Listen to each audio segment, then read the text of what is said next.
രോഗത്തിനുള്ള പ്രതിവിധി തേടുന്നതിനേക്കാൾ നല്ലത് രോഗത്തെ പ്രതിരോധിക്കലാണ്. ചെറിയ അസുഖങ്ങൾക്ക് പോലും ഇന്ന് നാം ആശ്രയിക്കുന്ന മരുന്നുകളുടെ പാർശ്വഫലം എത്ര വലുതാണെന്ന് പലരും ഓർക്കാറില്ല. ഇവിടെയാണ് biomagnetic therapy ശ്രദ്ധേയമാകുന്നത്.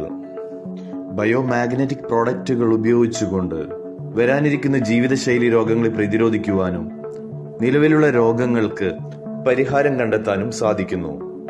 ഇൻഫ്ലുവൻസിയ biomagnetic mattress pad, pillow pad, wrist band, water bottle pad, relaxing pad, ഇത്തരം ബയോമാഗ്നറ്റിക് പ്രോഡക്റ്റുകൾ എങ്ങനെ നമ്മുടെ ശരീരത്തിൽ പ്രവർത്തിക്കുന്നു എന്ന് നോക്കാം.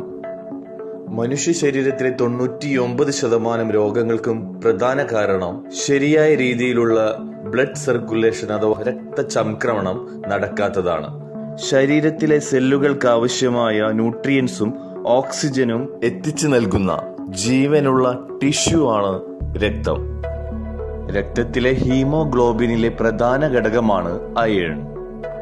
നാനോ ടെക്നോളജി ഉപയോഗിച്ച് മെഡിക്കൽ ഗ്രേഡ് മാഗ്നറ്റുകൾ സയന്റിഫിക്കലി സെറ്റ് ചെയ്തിരിക്കുന്ന ഇൻഫ്ലുവൻസിയ ബയോമാഗ്നറ്റിക് മാട്രസ് പാഡ് ഉപയോഗിക്കുമ്പോൾ ഇതിലുള്ള മാഗ്നറ്റുകൾ ശരീരത്തിലെ ബ്ലഡിലെ അയണുമായി ആകർഷിക്കുകയും സജാതീയ വിജാതീയ ധ്രുവങ്ങളിൽ ഒരു പുഷ് ആൻഡ് പുൾ പ്രവർത്തനം നടക്കുകയും ഇന്നാക്റ്റീവായ ബ്ലഡ് സെല്ലുകളെ ഡീക്ലസ്റ്റർ